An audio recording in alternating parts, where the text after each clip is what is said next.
Herkese merhabalar. YouTube kanalım Gülümseten Marifetlere hoş geldiniz. Bugünkü örgü anlatımımda bu görmüş olduğunuz yeni doğan bebek yelek modelinin nasıl yapıldığını sizlerle paylaşmak istiyorum. İnşallah sizler de beğenirsiniz ve hep birlikte denemiş oluruz. Yeleğimiz bakın bu şekilde robadan başlanan, bir kere de örülüp biten bir yelek modeli.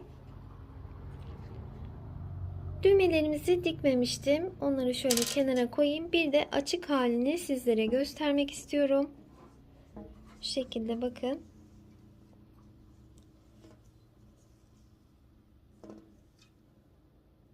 Sıfır aydan 6 aya kadar olur bu yelek modelimiz.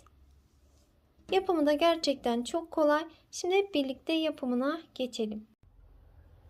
Evet, yeleğimin ölçülerini sizlere örmeye başlamadan önce vermek istiyorum. Videonun sonunda da aynı şekilde ölçü vermiştim. Şöyle 28,5 santim uzunluğunda bir yelek ördük. Şu sadece modelli kısmının ölçüsünü sizlere vermek istiyorum. 18 santim. Beden genişliği ise 24,5 santim genişliğinde. Ölçülerde 1-2 santim oynama olabilir. Çünkü ben yeleğimizi olduğu gibi ölçtüm. Hiç böyle gerdirme falan yapmadım. Bu yüzden 1-2 santim oynama olabilir. Gerekli malzemelerim böyle 2 renk bebe yünü kullandım. Bebe yünlerim 250 metre uzunluğunda, 100 gram ağırlığında, bir sarı, bir de gri renk kullandım. Tığ olarak 0 numara 2,1 milimetre bir tığ kullandım. 2 adet de düğme kullandım ve bir de dikiş iğnemiz olacak düğmelerimizi dikmek için.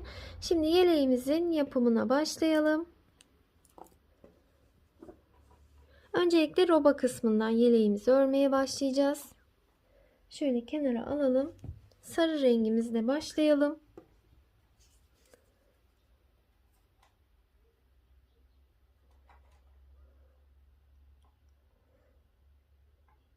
Toplam 70 adet zincir çekelim.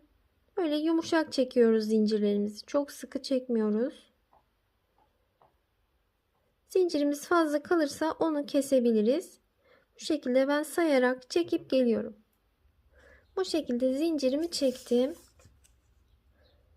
Böyle 31 santim uzunluğunda bir zincir çektim. Sonrasında bu zincirimizden bir miktar kalabilir. Onu birlikte keseceğiz.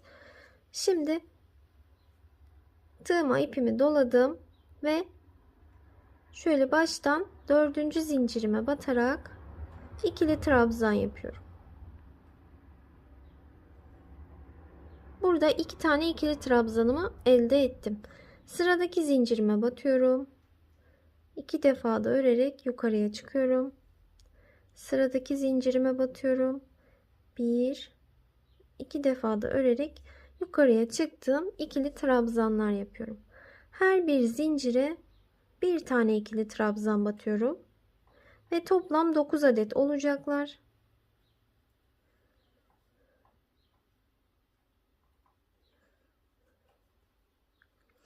Sayalım bakın. 1 2 3 4 5 6 7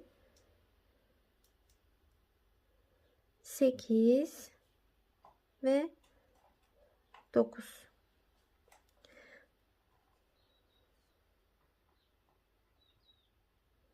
Dokuz tane trabzanımı yerleştirdim.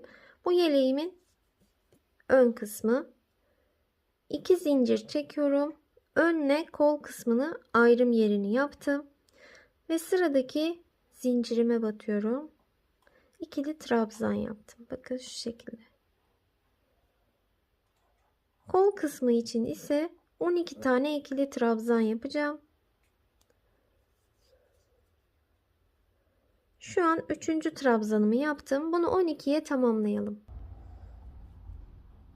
Evet, kol kısmı için ise bakın 2 4 6 8 10 12. 12 tane ikili trabzanımı yerleştirdim.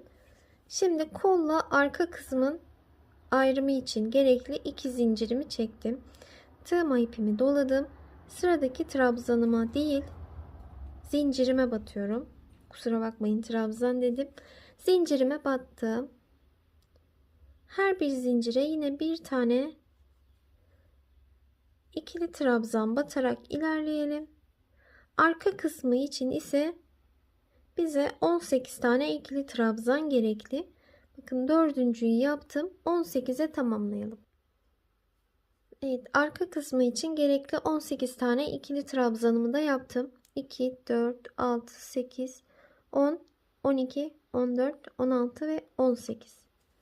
Şimdi arka ile kol kısmını ayıracak 2 zincirimi yaptım. Sıradaki zincirime batarak ikili trabzanımı yerleştirdim. Bu kol kısmı için ise yine 12 tane ikili trabzanı zincir üzerine yerleştirelim. Kol için gerekli 12 tane ikili trabzanı zincir üzerime yerleştirdim. 2, 4, 6, 8, 10, 12 tane. Şimdi ön kısmı için gerekli trabzanlarımı yerleştireceğim. 2 zincirimi çektim. Kolla ön kısmının ayrımını yaptım. Sıradaki zincirime batarak ikili trabzanımı yaptım. Ve zincirimin üzerine 9 tane ikili trabzanımı yerleştirip geliyorum.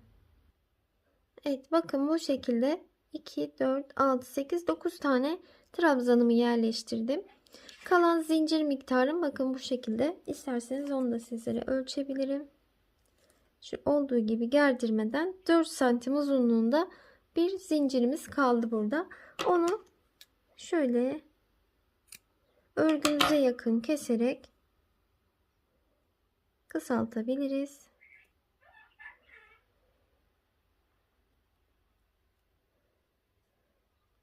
Bakın bu şekilde kısaltmış olduk. Şimdi buradan sonra artık devam edeceğiz. 3 zincirle bir üst sıraya geçeceğiz. Öncelikle şöyle masamıza yerleştirip sizlere sayıları tekrar etmek istiyorum. 9 tane ikili trabzan bu ön için. 12 tane ikili trabzan kol için. 18 tane ikili trabzan arka kısmı için. 12 tane ikili trabzan ön. 9 tane ikili trabzan 12 tane ikili trabzan kol, 9 tane ikili trabzan ön kısmı için yapmış olduk. Bakın ön, kol, arka, kol, ön. Şimdi buradan sonra artık artmalarımıza geçeceğiz. Roba kısmını büyüterek ilerleyeceğiz. 3 zincirimi çektim. Üst sıraya, ikinci sıraya geçtim. Tığıma ipimi doladım. Bu 3 zincir benim ilk trabzanım. O yüzden ilkini atlıyorum. İkincinin tepesine batarak ikili trabzan yapıyorum ve böyle devam ediyorum. Toplam 9 taneyi tamamlayalım. 2 zincirli kısma kadar gelelim.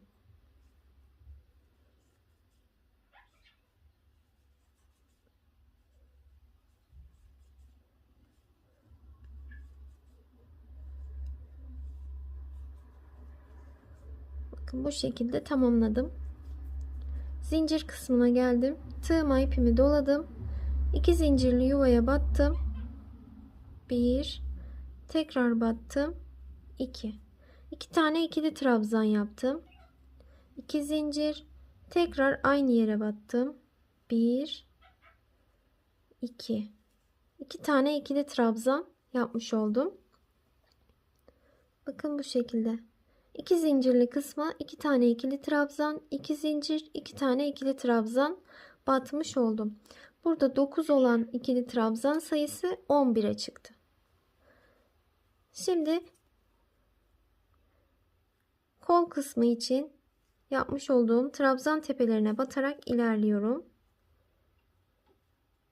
Diğer köşe kısma kadar gelelim.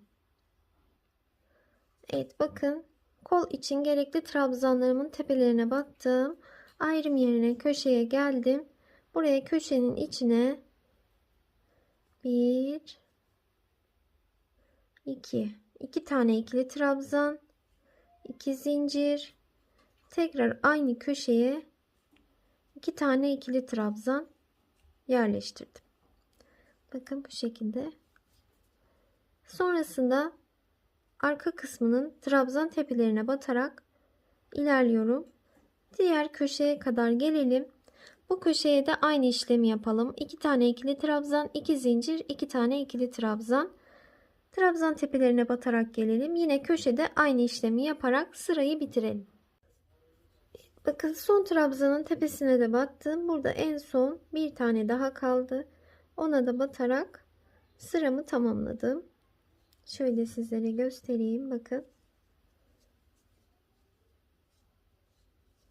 Bu şekilde robamızı büyütmeye başlamış olduk. Şimdi 3. sırama geçeceğim. 3. sırama geçerken de yine 3 zincir çekiyorum. Örgümü çeviriyorum. Ve buradaki trabzan tepelerine batarak ilerliyorum. Köşeye kadar gelelim. Evet, bakın yine 2 zincirli köşeye geldim. Buraya geldiğimde köşeye battım. İkili trabzanımı yaptım. Bakın bir tane yaptım. 2 zincir, aynı yere bir tane daha ikili trabzan battım. Sonrasında trabzan tepelerine batarak ilerliyorum. Bu sıramızda köşeye 2 tane ikili trabzan yapıyoruz. Aralarında 2 zincir var. Böyle diğer köşeye kadar gelelim. Evet, diğer köşemize geldim. Buraya da yine bir tane ikili trabzan, 2 zincir, aynı yere bir tane daha ikili trabzan. Sonrasında trabzan tepelerine batarak gidelim. Yine bu köşede bir tane ikili trabzan, 2 zincir, bir tane ikili trabzan. Trabzan tepelerine batarak gelelim. Köşemize bir tane ikili trabzan, 2 zincir, bir tane ikili trabzan yaparak trabzan tepelerine batalım ve sıramızı tamamlayalım. Bir üst sıraya 3 zincir çekerek geçelim. Bakın bir sırada böyle 4 tane ikili trabzan batarken köşeye, bir diğer sırada 2 tane battım. Şimdi 1 2 3 4. sırama geçtiğimde ise bir alt sırada 2 tane yapmıştım. Bir üst sırada 4 tane yapacağım. Bakın bu şekilde bir artma şekli yapacağım. Bir bu şekilde, bir bu şekilde artma yaparak ilerleyelim. Her köşeye aynı işlemi yapacağız. Bakın bu köşeye aynı işlemi yaptıysak diğerlerine de aynı işlemi yapacağız. Böyle sıraları tamamlayalım. 2 sırayı tekrar ederek ilerleyeceğiz. Şimdi bir üst sıraya, 4. sıraya geçtiğimde köşeye 2 tane ikili trabzan, 2 zincir, 2 tane ikili trabzan yapacağım. Şöyle sizlere hazırlamış olduğum örneklik yeleğimi de göstermek istiyorum. Bakın. Burada 4 tane, burada 2 tane, bu sıramda 4 tane, bu sıramda 2 tane. Böyle 2 sırayı tekrar ederek artmaları ilerleyelim. Toplamda kaç sıra ördüm ben? 1, 2, 3, 4, 5, 6, 7, 8, 9 sıra ördüm. Sizler de 9 sırayı tamamlayın. Sonrasını birlikte yapalım. Böyle 4 sıradan sonra 2 sıra gri ördüm. Sonrasında 1, 2, 3 sıra daha ördüm. Böyle istediğiniz renk geçişlerinde yapabilirsiniz. Tek sıra halinde de, tek renk halinde de örebilirsiniz. Şimdi sıraları tamamlayalım. Sonrasını birlikte yapalım. Evet, bakın bu şekilde robamızın sıra sayılarını tamamlamış oldum. Kaç sıra ördüm? İlk sıramızdan itibaren sayalım. Şöyle göstereyim sizlere. Bakın. 1, 2, 3, 4. 4 sıra sarı rengimle.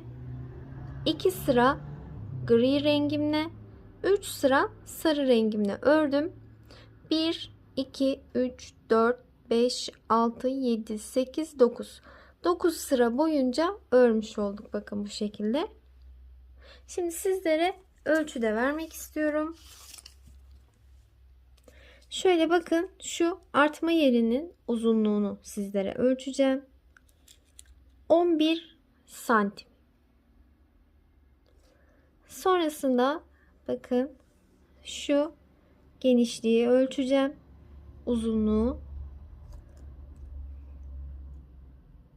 9,5 santim.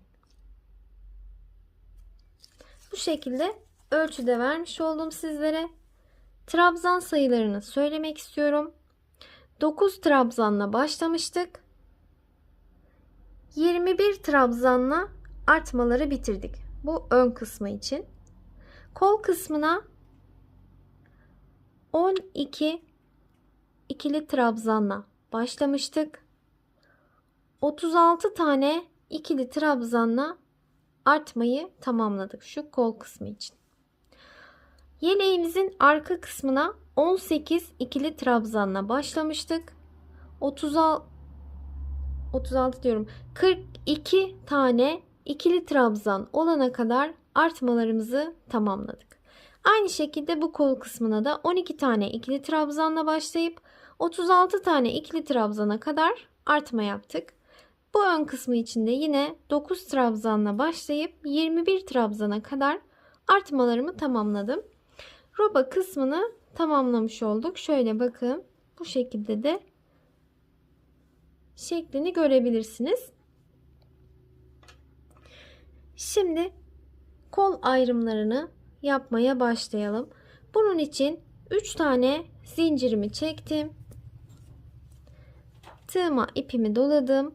Her bir trabzana bir kez batarak ön kısımla kol kısmının ayrım yerine 2 zincirli kısma kadar her bir trabzana bir tane ikili trabzan yaparak ilerleyelim. Evet, buradaki trabzanlarımı tamamladım, 21 tane. Şimdi şu 2 zincirli köşeye geldim. Buraya da yine bir tane ikili trabzanımı yaptım. Bakın bu şekilde. Burayı yapmadan önce şurayı da sizlerle tekrar edelim. Bakın ilk sırada artma yapmadık. Modelimizi kurduk. Sonrasında bakın bu delikli kısımlara 2 buraya 2 buraya 2 tane ikili trabzan yaptık. 2 zincir çektik. Bir üst sırada bir tane ikili trabzan, 2 zincir, bir tane ikili trabzan yaptık. Dördüncü sıramıza geçtiğimizde 2 tane ikili trabzan, 2 zincir, 2 tane ikili trabzan yaptık. Böyle bir boşluğa 4 tane ikili trabzan, bir boşluğa bakın 2 tane ikili trabzan, aralarda 2 zincir çekerek böyle bir sırada böyle bir sırada öyle yaparak ilerledik. Bu şekilde artmalarımızı tamamladık. Şimdi 21 tane ikili trabzanımı yaptım. Sonrasında 2 zincirli kısma bir tane ikili trabzan yaptım. Buradan sonra bakın 1, 2, 3, 4, 5, 6. 6 tane zincirimi çektim. Sonrasında buradaki kol kısmı için ayırdığım trabzanlarım vardı. 36 tane ikili trabzanımı atlayarak bakın buradaki kol kısmına tığıma ipimi dolayarak geldim. İkili trabzan yaptım. Sonrasında devam ediyorum. Her bir trabzana bir tane ikili trabzan batarak ilerliyorum. Yine arka kısmına geldim. Arka kısmındaki 42 tane ikili trabzanın tepesine batarak arka ile kol kısmını ayırdığım şu 2 zincirli kısma gelelim. Evet, arka kısmının trabzanlarını da tamamladım şu şekilde. 2 zincirli kısma geldim. Buraya da bir tane ikili trabzan batıyorum. Ve sonrasında 1, 2, 3, 4, 5, 6. 6 adet zincirimi çektim. Ve kol kısmı için ayırdığım trabzanlarım vardı burada. 36 tane trabzanım. Bunları tepelerine batmadan tığıma ipimi dolayarak kolla ön kısmını ayıran 2 zincirli buraya kutucuğa battım. Bu şekilde bakın kol kısmını da ayarlamış olduk. Şimdi ön taraf için gerekli trabzanların her birinin tepesine batarak sıramı tamamlıyorum. Sıra sonuna kadar gidelim. Evet, yeleğimin kol kısımlarını bu şekilde ayarlamış olduk. Şu kısımları. Şimdi artık modelimize geçeceğiz. 1, 2, 3 zincirimi çektim. Tığıma ipimi bir kez doladım. Bu benim ilk trabzanım. İkincinin tepesine batarak ikili trabzan yaptım. Tığıma ipimi bir kez doladım. Ve sonrasında bir trabzan tepesi atlayıp bir sonrakine ikili trabzan yapalım. Aynı yere tekrar batıyorum. İkili trabzan. Araya bir zincir. Tekrar aynı yere batarak 2 tane ikili trabzan. Şöyle göstereyim sizlere. Bir su taşı modeli oluşturmuş oldum. Tığıma ipimi bir kez doladım. 1, 2, 3, 4. Dördüncü trabzanın tepesine ikili trabzan. Aynı yere tekrar ikili trabzan. Bir zincir. Tekrar aynı trabzanın tepesine iki tane daha ikili trabzan. Bakın şu şekilde.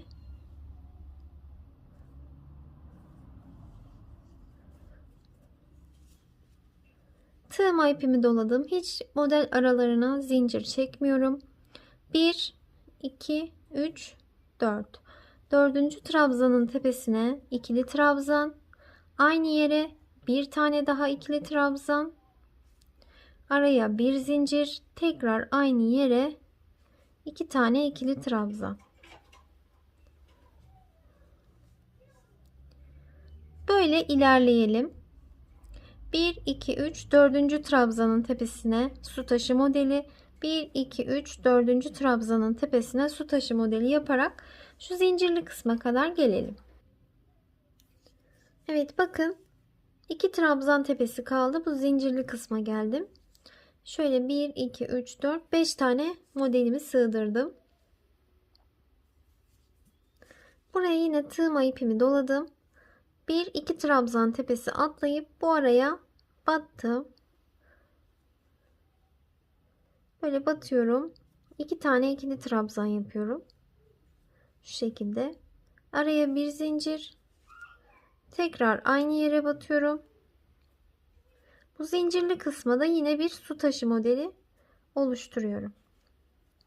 Bakın şu şekilde. Tekrardan tığıma ipimi bir kez doladım. Aynı zincirli kısma yine bir su taşı modeli daha yapalım.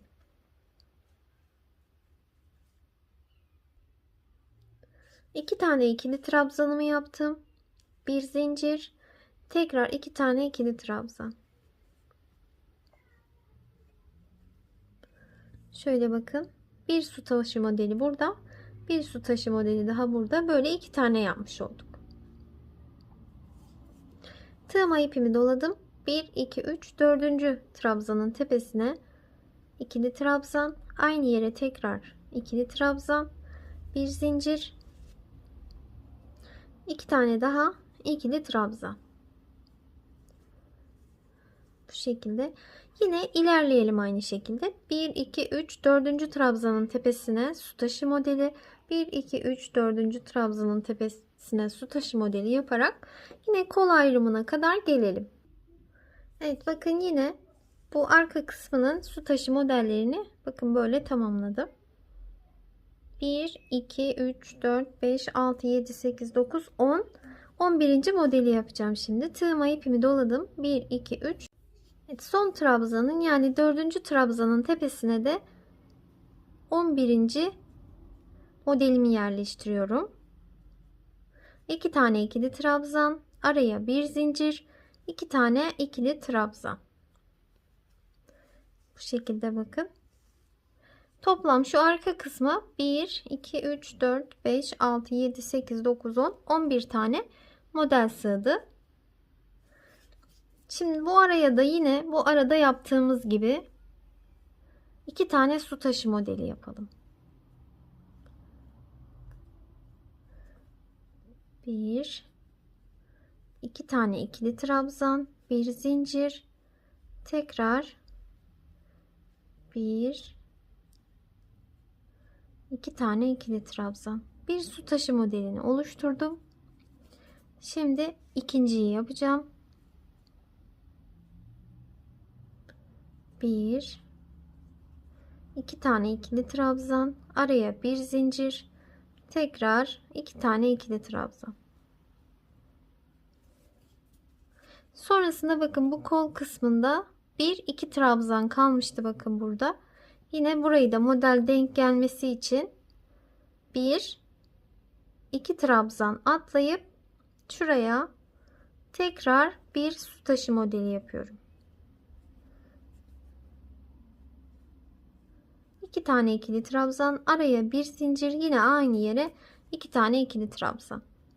Tığıma ipimi doladım. Şimdi sıra sonuna kadar 1 2 3 4. trabzana batarak su taşı modellerini tamamlayalım. Son kısma geldim. Bakın, bir trabzan tepesi atlayıp bir sonrakine ikili trabzan, en son trabzanın tepesine de yine ikili trabzan yaparak sırayı tamamladım. 3 zincirle bir üst sıraya geçiyorum. Şöyle göstereyim model kısımlarını. Bakın böyle. Şimdi örgümü çevirdim. İkinci trabzanın tepesine ikili trabzan. Bu iki trabzanlar bizim kenar trabzanlarımız. Tığıma ipimi doladım. Su taşı modelim var. Şu bir zincirlik yuvaya batarak yine aynı şekilde su taşı modelini oluşturalım. 2 tane ikili trabzan, bir zincir, 2 tane ikili trabzan. Tığıma ipimi doladım. Bir sonraki su taşı modelinin iç kısmına bir zincirli yuvaya batıyorum. 2 tane ikili trabzan, bir zincir, 2 tane ikili trabzan.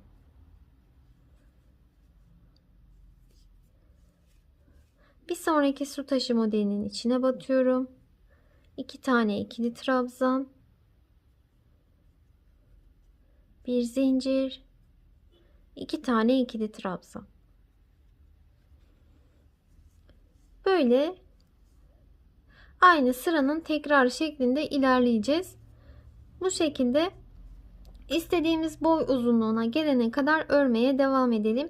Hep bir üst sıraya geçtiğimizde de yine 2 tane kenar trabzanı yapıp buradaki su taşı modelinin içine batacağız. Su taşı modelimizi yapacağız. Bir sonraki su taşı modeline geçeceğiz. Aynı işlemi tekrar ederek ilerleyeceğiz. Şimdi istediğimiz boyuta gelene kadar böyle örmeye devam edelim. Aralarda sizler renk geçişleri de yapabilirsiniz. İki farklı ya da tek renkte de örebilirsiniz. Şimdi sıraları tamamlayalım. Evet, bakın sıralarımı tamamladım ben. Model olarak kaç sıra ördüm? Birlikte sayalım. 1, 2, 3, 4, 5, 6, 7, 8, 9, 10, 11, 12, 13, 14. 14 sıra bakın sarı rengimle örmüşüm. 2 sırada gri rengimle ördüm. Toplam 16 sıra örmüş oldum. Bakın 16 sıra model yaptım. Şu kısmı. Siz bu aralarda da renk geçişleri yapabilirsiniz. İplerinizin durumuna göre bakarsınız. Şimdi buradan sonra bakın gri rengimi burada kopardım. Sarı rengimi aldım. Son sırayı yapacağım. Şöyle bakın. Şu an örgümün ön yüzündeyim. Yani yeleğimin ön tarafındayım.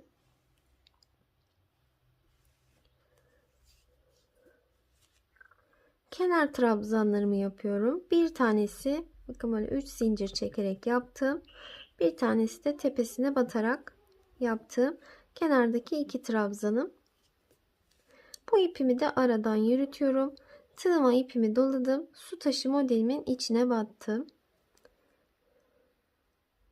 Böyle içine 5 tane arka arkaya ikili trabzan yapalım.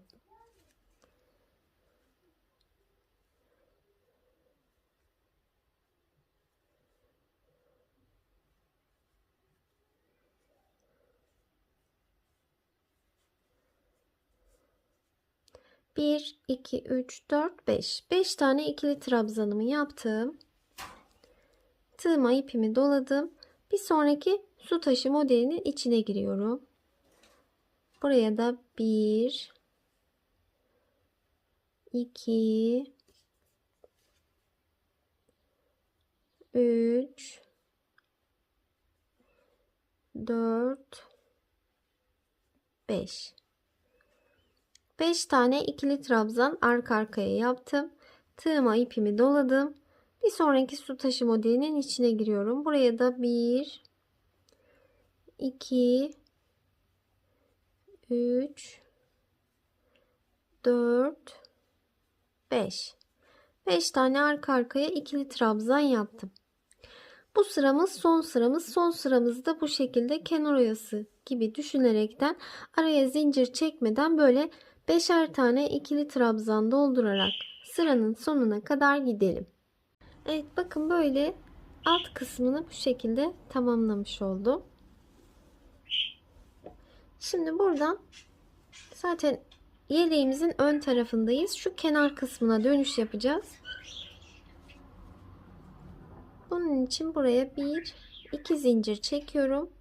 Ve şuradaki trabzanın içine bakın tığıma ipimi alarak battım. Üçünü birlikte ördüm. Tığıma ipimi doladım. Tekrar aynı yere battım. Üçünü birlikte ördüm. Tığıma ipimi doladım. Buradaki trabzan boşluğuna geçtim. 3 ilmeğin üçünü birlikte ördüm. Tığıma ipimi doladım. Yine aynı trabzan boşluğuna battım. 3 ilmeğin üçünü birlikte ördüm. Bir sonraki trabzan boşluğuna geçtim. 3 ilmeğin üçünü birlikte ördüm. Bir sonraki trabzan boşluğuna geçtim. Üçünü birlikte ördüm. Her bir trabzan boşluğuna bakın böyle başlardaki ikişer tane böyle yarım trabzan yaparak dolduralım. Bir kez daha tekrar edelim. Tığıma ipimi doladım. Bir sonraki boşluğa geçtim. 3 ilmeğin üçünü birlikte ördüm. Tığıma ipimi doladım. Aynı boşluğa 3 ilmeğin üçünü birlikte ördüm. Böyle sonuna kadar gelelim. Evet, bakın en son trabzan boşluğuna 3 tane battım. Başta da yine 3 tane yapmıştım. Diğer aralarda hep ikişer yaptık. Şu şekilde tamamlamış oldum. Şimdi buraya düğme yeri yapacağım. Ben düğme kullanacağım için yine 2 zincirimi çektim. Çevirdim örgümü. Bir sonraki sık iğnenin tepesine batıyorum. Bakın. Bir kere de ördüm. Battım. Bir kere de ördüm.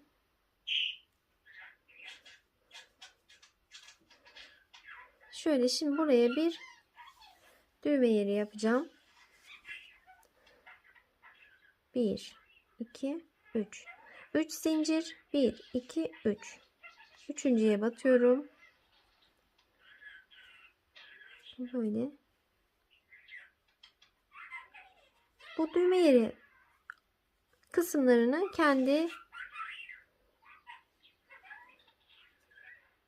kendinize göre ayarlayabilirsiniz. Aralıklarını böyle yaparak ilerliyorum. Aşağı kadar düğme yapmayacağım ben.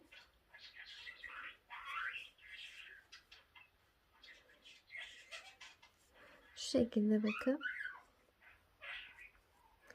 Bir düğme yeri bu tarafa yaptım. Bir tane de şu model bitimine yapalım.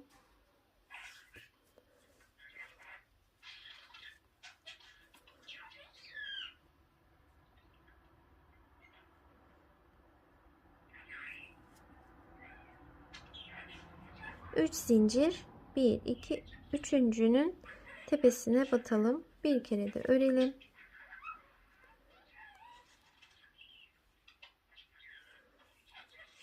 Şöyle bakın.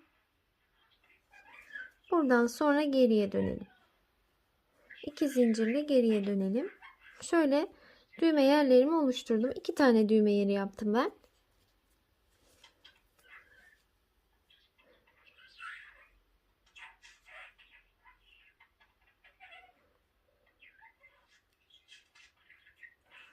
Böyle 3 zincirli kısma 2 tane trabzan yapalım.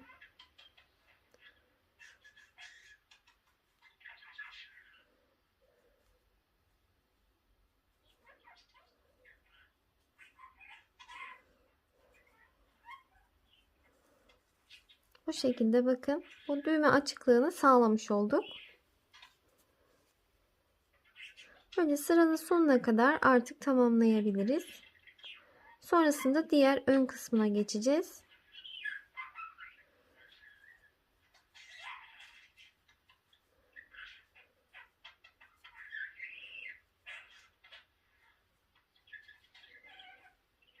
Bir, iki. Bakın buraya 2 tane çakma trabzanımı, yarım trabzanımı yaptım. Sonra diğerlerine geçtim.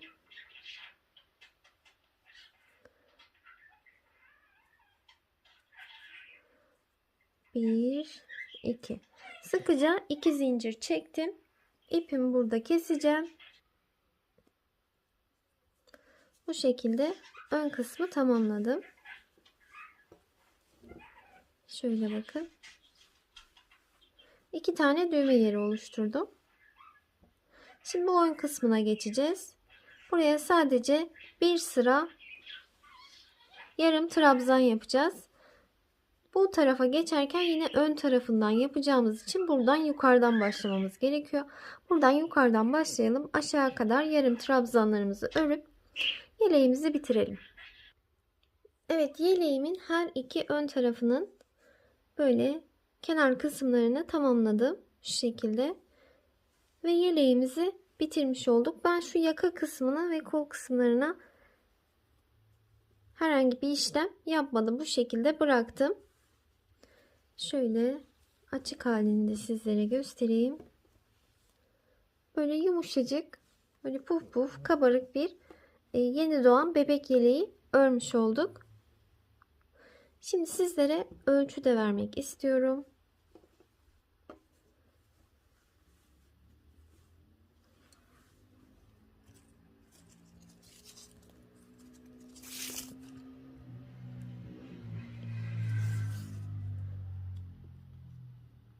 Tam boyunu ölçeceğim sizlere. Şöyle 28,5 santim uzunluğunda bir yelek ördük. Sadece şu modelli kısmını ölçmek istiyorum sizlere. 18 santim. Şöyle şu beden genişliğini ölçelim. Ölçülerde 1-2 santim oynama olabilir. Çünkü ben gerdirmeden şu an olduğu gibi ölçüyorum. 24,5 santim şu genişliği. Yeleğimiz bu şekilde. Yeleğimiz için böyle bir de 2 adet mavi düğme kullandım ben. Nazar boncuğu şeklinde. Bunları şu kısımlarına dikeceğim. Bakın şöyle. Bakın düğme deliklerimizden de rahatça düğmelerimiz geçiyor bu şekilde. Dilerseniz bağcık da kullanabilirsiniz. Bu şekilde mavi 2 çift düğme kullandım ben. Yeleğimiz bu şekilde. Umarım sizler için faydalı bir video olmuştur. Kalan ipim ise sarı rengimden şu kadar bir ipim arttı. Gri rengim böyle bütün hala duruyor. Beni dinlediğiniz ve izlediğiniz için çok teşekkür ediyorum. Bir sonraki videolarımda görüşmek üzere. Hoşça kalın. Kanalıma abone değilseniz videolarımın altındaki kırmızı renkli abone ol yazısına tıklayarak kanalıma abone olabilir ve örgülerimi, videolarımı her zaman takipte kalabilirsiniz. Hoşça kalın.